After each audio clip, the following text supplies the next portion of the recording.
Esse vídeo é um oferecimento da Stake. Fique até o final para saber como receber 100% de seu primeiro depósito de volta. 1994 foi um ano complicado para a Fórmula 1, porém trouxe muitos ensinamentos pressionando a categoria para melhorias de segurança. Hoje, no Boteco F1, nós vamos relembrar os acidentes daquela temporada e os motivos que tornaram os carros tão perigosos.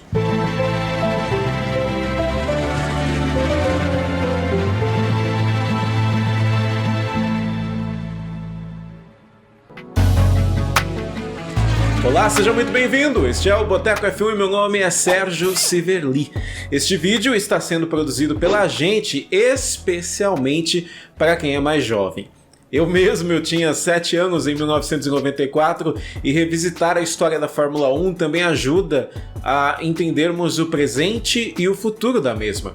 Na verdade, estudar a história é bom em qualquer área. Antes da temporada de 1994 começar, nós temos que entender o que estava acontecendo antes. 1993 foi o ano no qual os carros da Fórmula 1 mais contaram com assistências eletrônicas na história. Sim, o tizão do Zap que fala que os carros de hoje em dia contam com muitas assistências, na verdade está repetindo um discurso pronto. Os tiozões do Zap adoram fazer isso. Suspensão ativa, o Anti-Lock Brake System, o ABS, controle de largada, controle de tração, eram tecnologias embarcadas nos carros naquele ano. Importante lembrar que hoje em dia nenhuma dessas assistências é permitida. Naqueles anos, a Williams era o carro a ser batido. Já tinha ganhado tudo em 1992 com Nigel Mansell e Alain Prost levou o título de 1993 jantando o grid. Ayrton Senna, considerado o maior piloto da Fórmula 1 na época, era vocal contra o excesso de assistências na categoria. A irritação do brasileiro pôde ser vista em uma entrevista coletiva onde ele disse que todos estavam correndo com os chinelos, enquanto Prost corria com tênis. If he wants to be sportive, he must be prepared to race anybody at any condition at equal terms, and not the way he wants to win a championship. Everything has been laid down to him before you start. It's like if you go in a 100-meter sprint and you want to have running shoes. And everybody else should have lead shoes. That's the way he wants to race. This is no racing. And this is bad to all of us. Então, para 1994, a Fórmula 1 decide banir todas essas assistências usando o argumento de que o carro deveria estar mais nas mãos do piloto e que os custos de produção com o uso das tecnologias estavam muito alto. É importante ressaltar que estamos falando de um período há 40 anos atrás. A Fórmula 1 proíbe as assistências no regulamento, mas esquece de um ponto importante: diminuir a velocidade dos carros. Por causa de tantos componentes eletrônicos de correção, os carros eram configurados de uma forma bem agressiva. Também é o ano da volta do reabastecimento. Desde 1983 que a Fórmula 1 não contava com o processo que torna os carros ainda mais rápidos, pois andam grande parte da corrida com tanques vazios. De repente, a FIA tira todas as assistências, porém os times não iriam querer perder desempenho. Como resultado, a Fórmula 1 nasce em 1994 com talvez os carros mais ariscos de sua história.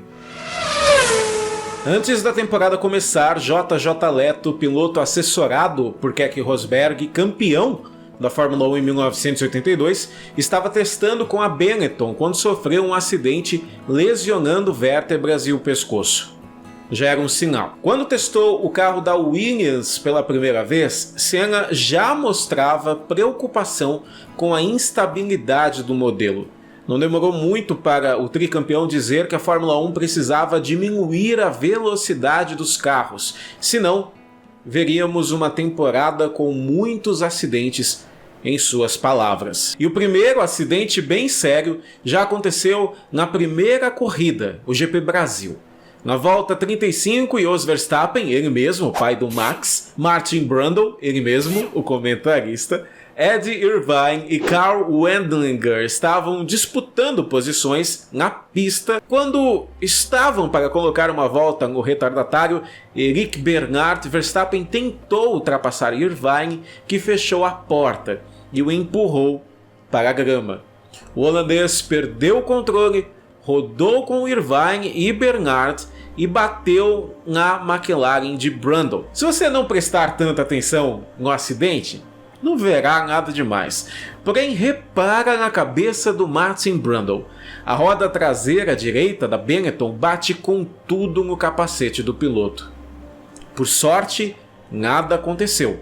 Mas já naquela época, víamos a importância de um dispositivo de segurança como o HANS ou halo. Antes da segunda corrida da temporada no Japão, Jean Alesi estava testando pela Ferrari quando bateu e lesionou suas costas, perdendo algumas corridas por causa da recuperação. Mais um acidente em testes. E aí, gosta de fazer a sua fezinha? É claro! Saiba que você pode usar o código Boteco F1 na Stake. A Stake é a patrocinadora oficial da Alfa Romeo na Fórmula 1 e do Everton na Inglaterra, sendo um dos maiores sites do mundo em seu ramo. Por isso, não perde tempo. Jogue com inteligência e use o código Boteco F1 para receber 100% do seu primeiro depósito de volta. Vale para Fórmula 1 ou qualquer esporte que você queira. Entre na Stake e use o código Boteco F1. E então chegamos à terceira corrida da temporada, o GP de San Marino. As coisas já não começaram bem quando na sexta-feira Rubens Barrichello sofreu um acidente super forte. Barrichello entrou muito rápido na variante Bassa e a sua Jordan foi lançada no ar pela zebra. Ao bater na barreira de pneus, o carro parou bruscamente e caiu no chão de ponta cabeça. O piloto foi salvo pela equipe médica e diz que até hoje não se lembra de nada do que se passou no dia e nos dias seguintes. No sábado, durante a classificação, um flap da asa dianteira da Syntec de Roland Ratzenberger se soltou, causando um dano na suspensão. Pouco depois, a asa dianteira quebrou totalmente, indo parar embaixo do carro. Ratzenberger perdeu completamente o controle e bateu na curva Villeneuve a mais de 289 km por hora. O austríaco sofreu uma fratura basal craniana e foi declarado morto no hospital de Bolonha, pouco tempo depois. Final de semana já estava manchado, porém ainda não tinha acabado. No domingo de manhã, os pilotos se reuniram antes da corrida para conversar sobre os acidentes até ali. Essa reunião marcou o nascimento da GPDA, Grand Prix Drivers Association, uma forma dos pilotos lutarem por seus interesses. A primeira missão da GPDA era melhorar a segurança dos carros, e Senna, como o mais velho do grid, figura importantíssima, se ofereceu para ser o líder. Infelizmente, ele não teria tempo para implementar suas ideias. Logo, na largada do GP de San Marino, JJ Leto deixou o carro morrer na largada e foi atingido pela Lotus de Pedro Lamy. Destroços da batida, incluindo a roda direita de Lamy, foram parar na arquibancada, atingindo 4 espectadores e um policial. Lamy não sofreu lesões, mas Leto, que já estava lesionado do acidente no início do ano, lembra? Machucou o braço direito. E aqui temos um ponto importante. Um safety car, um Vectra, entrou na pista logo após esse acidente. Todos os pilotos reclamaram da velocidade do safety car. Quando um carro de segurança anda muito devagar, os pneus dos carros da Fórmula 1 perdem temperatura, o que diminui consideravelmente a aderência. E lembre que os modelos de 1994 já eram ariscos por natureza. A corrida recomeçou na volta 5 e Senna apertou o ritmo para abrir vantagem de Michael Schumacher, segundo colocado. Na volta 7, o brasileiro perde o controle da Williams, que vai reto, batendo no muro da Tamburello sem proteção nenhuma. Mesmo após os acidentes graves de Gerhard Berger e Nelson Piquet nos anos anteriores, não sabemos exatamente o que aconteceu com a Williams. Existem várias teorias, mas são apenas teorias, hipóteses. A telemetria mostrou que o carro saiu da pista a 310 km por hora e bateu no muro a 218 km por hora. Em menos de 2 segundos, Senna conseguiu diminuir consideravelmente a velocidade. Mas, infelizmente, a suspensão dianteira do carro quebrou e atingiu o capacete do piloto. Então, temos uma imagem difícil de ver para todos que amam a Fórmula 1. A Williams para com Senna imóvel. É possível ver um pequeno movimento de cabeça, mas tudo indica que aquele possa ter sido o seu último momento em vida. A equipe médica chegou ao local e o piloto foi transportado para o mesmo hospital em Bolonha, onde Ratzenberger tinha sido declarado morto no dia anterior. Inclusive, dentro do cockpit da Williams, encontraram uma bandeira da Áustria, bem provável que ao final da prova, Senna faria uma homenagem para Ratzenberger. A corrida acabou, não antes sem outro acidente que falaremos já já. O horário do almoço passou aqui no Brasil, enquanto o país inteiro, o mundo na verdade, ficava na frente da televisão esperando notícias da Itália.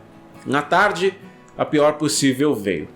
Roberto Cabrini entrou em plantão na Rede Globo para confirmar a morte de Ayrton Senna aos 34 anos de idade. Neste momento, a médica Maria Teresa Fiandre comunica a todos os jornalistas aqui do Hospital Maggiore de Bolonha que Ayrton Senna da Silva está morto. Como já falamos nesse vídeo aqui, mudanças como presas nas rodas, aumento da rigidez do cockpit, Hans, melhorias no material do capacete e até uma barreira de pneus, ou mesmo Tech Pro, na saída da Tamburello, teriam salvo a vida de Senna. As coisas na Fórmula 1 estavam tão estranhas que durante o período de bandeira vermelha para o atendimento de Senna, a Larrousse liberou o piloto Eric Comar dos pits e nenhum comissário impediu a sua saída. O último acidente do final de semana ocorreu quando a Minardi de Michele Alboreto perdeu o pneu traseiro direito ao sair dos pits enquanto estava em alta velocidade. O pneu atingiu mecânicos da Ferrari e a Minardi ficou parada na saída do pit lane enquanto os feridos receberam atendimento. Depois daquele final de semana, a Fórmula 1 finalmente entendeu que algo estava muito errado. Mudanças começaram a ser tomadas imediatamente após San Marino. Em resposta ao acidente de Alboreto, o pit lane passaria a ter um limite de velocidade de 120 km por hora durante as corridas e de 80 km por hora nas outras sessões. Os mecânicos dos times também não poderiam mais acessar o pit lane sem propósito, permanecendo nas garagens até o seu trabalho ser necessário. As medidas já começaram a valer em Mônaco. Entretanto, tivemos mais um acidente grave. Durante o treino livre, Karl Wendlinger perdeu o controle de sua Sauber e bateu forte no muro da Nouvelle Chicane. Ele ficou em coma por 3 semanas e perdeu o resto da temporada. Por respeito a Wendlinger, a Sauber decidiu não correr em Mônaco. Lembra da GPDA? Então, o Niki Lauda anunciou sua reformulação. Ele seria eleito representante ao lado de Michael Schumacher, Gerhard Berger e do brasileiro Christian Fittipaldi. A GPDA exigiu a melhora na segurança e a FIA respondeu introduzindo as seguintes mudanças no regulamento que já passariam a valer na próxima corrida, o GP da Espanha. Os difusores seriam reduzidos, as endplates das asas dianteiras seriam levantadas, o tamanho da asa dianteira seria diminuída. Combinando essas medidas, a pressão aerodinâmica seria reduzida em 15%. Para o GP do Canadá, a proteção lateral dos cockpits seria aumentada. O peso mínimo dos carros seria elevado em 25 kg. As wishbones dianteiras seriam reforçadas para reduzir a possibilidade da roda bater na cabeça do piloto. O cockpit seria alargado para evitar que os pilotos batessem suas cabeças, como aconteceu com o Rubens Barrichello em San Marino. A entrada de ar dos motores seria removida para reduzir a potência de combustão. Essas eram medidas tomadas em caráter de urgência, mas que mudariam a forma como a FIA cuidava da Fórmula 1 até então. Mesmo assim, acidentes continuaram acontecendo. Durante um treino em Silverstone, Pedro Lamy sofreu um com sua Lotus, ferindo pernas e pulso. No GP da Espanha, uma chicane temporária foi instalada na curva Nissan para reduzir a velocidade dos carros. Porém, no sábado de manhã, durante o treino livre, Andrea Montermini, substituto do Ratzenberger na Sintec, perdeu o controle do carro na última curva e bateu forte. O pior foi ver o carro avariado e Montermini sem sair de lá, uma imagem que mexeu com todo mundo na época. Felizmente, o piloto teve apenas um tornozelo quebrado e uma lesão no quadril. No GP do Canadá, outra chicane provisória foi instalada no meio da reta oposta. Na largada do GP da Alemanha, Mika Häkkinen bateu em Martin Brundle, que bateu em Heinz-Harald Frentzen, Rubens Barrichello, Ed Irvine e David Coulthard. Johnny Herbert, Pierluigi Martini, Alessandro Zanardi e Michele Alboreto também se envolveram na confusão que tirou 10 carros da corrida. O acidente não teve nada de grave na pista, ainda bem, porém acredite se quiser, a corrida não foi paralisada. A bandeira vermelha não foi utilizada. Nessa mesma etapa, Jos Verstappen foi para os boxes quando uma falha na bomba de combustível causou um enorme incêndio. Para piorar a situação, o holandês ainda tinha aberto a viseira do seu capacete pouco antes e sofreu queimaduras no rosto. Sobre esse lance já falamos neste vídeo aqui que você pode assistir clicando no card. Essa corrida foi vencida pelo alemão Gerhard Berger, amigo pessoal de Ayrton Senna, que dedicou o feito para o seu amigo. Na Bélgica, uma cena icônica, o Rouge foi outra que teve uma chicane para diminuir a velocidade dos carros. No GP do Japão, na volta 14, Morbidelli bateu e o Martin Brundle bateu logo em seguida no mesmo ponto, enquanto os fiscais trabalhavam no carro de Morbidelli. Um fiscal foi atingido por destroços e quebrou a perna. Esse acidente seria um triste prenúncio do que aconteceria 20 anos depois com Júlio Bianchi. No ano seguinte, durante a classificação do GP da Austrália, Mika Häkkinen teve um furo em seu pneu traseiro esquerdo e perdeu o controle de sua McLaren. O carro passou por uma zebra, voou e bateu numa barreira de pneus a 193 km por hora. O impacto fez com que seu capacete batesse no volante, fraturando seu crânio. 2 médicos chegaram no carro poucos segundos depois e encontraram Häkkinen inconsciente e sem respirar. Anos depois, o finlandês disse que não perdeu a consciência imediatamente, entendendo que o que tinha acontecido era grave, porque ele tentou movimentar as mãos 2 vezes e não conseguiu, apagando logo em seguida. Ainda na pista, os médicos fizeram uma traqueostomia e o piloto foi levado para o hospital em Adelaide. Um acidente forte que mostrou algumas evoluções, como um resgate mais rápido, cockpits mais seguros e anos depois a Fórmula 1 veria mais atualizações na segurança, como a introdução do HANS, capacetes mais resistentes e a chegada do halo. 1994 foi um ano difícil, mas que trouxe muitos aprendizados para o esporte. Não só para a Fórmula 1, mas para todas as categorias do automobilismo. Também fica clara a importância de sempre estudar a melhor maneira de mudar regulamentos, visando em primeiro lugar a segurança dos pilotos e pessoas que estão na pista, como público, fiscais e oficiais. Como diz o Lito do Aviões e Músicas em seu mantra aqui na internet, todo acidente deve ser usado para evitar que outros aconteçam. E que ótimo seria se a cada acidente no trânsito, por exemplo, nas nossas ruas, os responsáveis trabalhassem para que outras pessoas se livrassem de tais experiências, incluindo a gente, nós que sempre caímos na mesma armadilha de que nada de ruim vai acontecer.